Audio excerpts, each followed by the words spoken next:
Assalomu alaykum. Jinsiy xohishni pasayishi haqidagi ikkinchi darsimizni boshlaymiz va estradiol hamma ayollarni gormoni, jenskiy gormon deydigan gormon haqida o'rganamiz. O'rtoqlar, jinsiy xohishni pasayishi avvalambor testosteron hamma erkaklarni gormoni deydigan gormonni pasayishi bilan bog'liq, erkak bo'lsin, ayol bo'lsin. Lekin shunaqa holat bo'ladiki, testosteron normada bo'lishi mumkin, lekin jinsiy xohish past bo'ladi. Bu narsa asabdan ham qon aylanishini buzilishidan ham bo'lishi mumkin. Hozirgi holatda estradiolni o'rganamiz. Xo'p, mana qaranglar. Men sizlarga bitta bemorni ko'rsataman. Xo'p, 30 yashar taxminan erkak. Yo'q, 30 dan oshgan ekan. 39 yashar. Mana erkaklik gormoni testosteroni. Erkaklik gormoni deyish noto'g'ri, jinsiy gormon 7 kam, Endi estradiolga qaraymiz, 23 ga 23 u 39 pikogram millilitr bo'ladi. Erkaklar uchun estradiolni optimal, ya'ni normadagi holati 20-30 pikogram millilitr atrofida bo'ladi va shu holatda jinsiy xohish yaxshi bo'lishi mumkin. Mana shu erkak testosteroni kam bo'lsa ham jinsiy xohishi unchalik pasaymagan, chunki estradioli normada edi.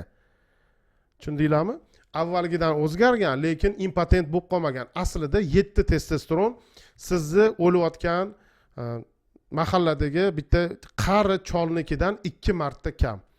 Testosteronning kamligi uchun infarkt bo'lgan bo'lishi mumkin, insult bo'lgan bo'lishi mumkin. Bu kasalliklar shuni natijasida kelib chiqadi. Xolesterini oshgan, sahr bo'lib qolgan, qorin aylanasi katta bo'lib semirib ketgan bo'lishi mumkin. Lekin estradiol ham libido, jinsiy xohish, jinsiy maylga javob beradi. Uni normada bo'lsa, jinsiy xohishingiz normada bo'ladi. Demak, sizni testosteroningiz 1000 kamayib, 1000 kasal bo'lgan bo'lsangiz ham boshqa libidoni normadaligi sizni aldab qo'ymasin. Jinsiy xohishim pasaymadi-ku demang, testosteronning kamayishini boshqa belgilari, asabni buzilishidan tortib, qorin qo'yib semirish yoki sahrni oshishigacha bor. Jinsiy emas, jismoniy quvvatni, muskullarning kuchi va massasini kamayishi ham testosteronni kamayishini bildiradi. Uni davolash kerak, chunki to'liq impotensiya, xohishni yoki quvvatni pasayishi u oxirida kelib chiqadigan narsa. Xo'p, estradiol nima aloqasi bor jinsiy xohishga, shuni o'rganamiz. Demak, aytdik, estradiol 20-30 pikogram millilitr atrofida bo'lishi kerak. Agar uni pikomol litrda hisoblasak 70 bilan 110 atrofida bo'lishi kerak. Estradiolni hamma ayollarning gormoni deydigan gormonni kamayishi ham, ko'payishi ham jinsiy xohishni pasayishiga olib keladi. Mexanizmlarini o'tib, birato'la davolashni ham o'tib ketamiz. Qaranglar. Xo'p.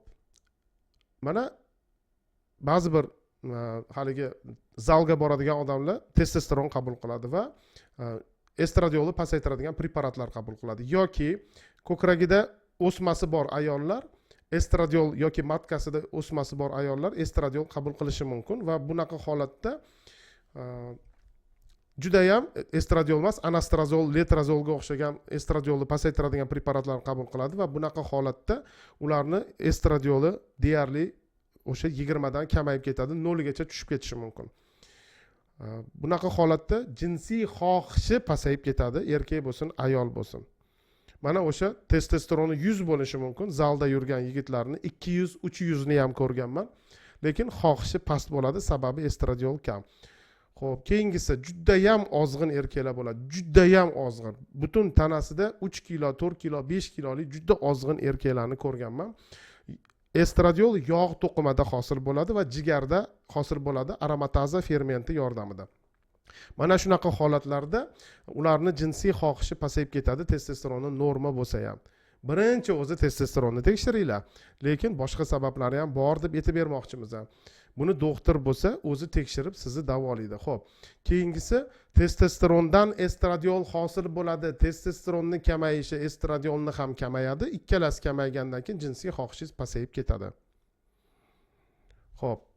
Demak, erkaklarda qonida 100 ta testosteronga bitta estradiol bo'ladi. Nisbati shunaqa, 100 ga 1. Bu nisbatning o'zgarishi jinsiy xohishni o'zgarishiga olib keladi. Xo'p, endi estradiol ba'zi bir holatlarda oshib ketadi. Ko'pincha fitoestrogenlar hisobiga ham, misol uchun pivo ichganda yoki semirib ketganda Xo'p, keyin jigar sirrozi bo'lganda testosteron preparatlarini qabul qilib aromatizatsiya nazorat qilinmaganda shunda estradiol oshib ketadi va jinsiy xohishni pasayishiga olib keladi va har bittasini o'zini sababini davolash kerak.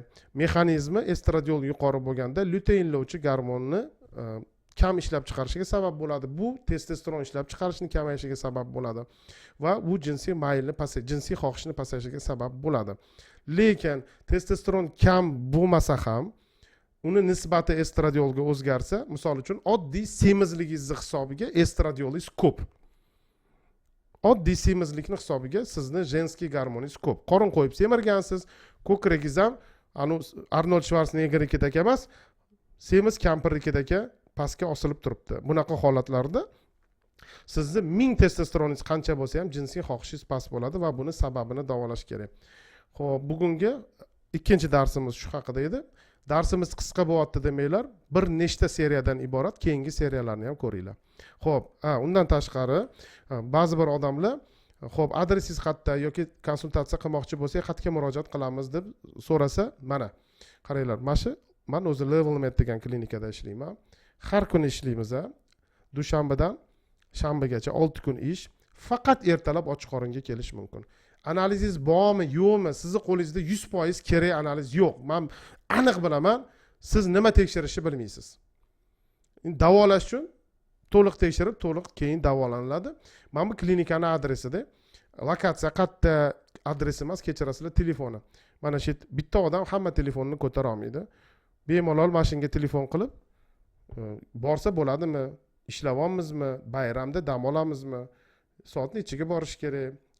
Lokatsiya tashlab bering degan savollar shu yerga murojaat qiladi. Endi meni o'zimni Telegramim bu nomer 97 434 35 36. Telefon qilib ovora bo'lmanglar, ko'tarmayman. Lekin Telegramdan yozsanglar javob beraman. Shu narsani bilib olinglar. Menga qarang, shu gormonim o'zgarganmi deb so'rasanglar bo'ladi. Lekin bitta ikkita analiz, chala analiz bilan davo yozib bering demanglar. Keyin ko'pchilik onlayn so'rayapti. O'rtoqlar, kasalni ko'rish kerak. Kasalni gaplashish kerak kasal bilan. Uni to'liq tekshirish kerak. Ko'pchilik joyda, misol uchun dihidrotestosteron yoki bioimpedans degan analiz yo'q. Bizga shu narsalar kerak. Yoki agar testosteron yoziladigan bo'lsa, u retsept bilan, pasport bilan kelib retsept yozdiriladi. Shuning uchun o'zingizlarni ham, meni ham qiynamanglar. Bir vaqt ajratib, bo'sh vaqt kuningizda kelarsizlar. Onlayn juda qiyin, chunki testosteroningizni agar ko'taradigan bo'lsa, ukol yozsa, u pasport asosida retsept bilan beriladi. Xo'p, e'tiboringiz uchun rahmat. Hozir keyingi darsni ham olishni boshlayman. Ko'rishguncha.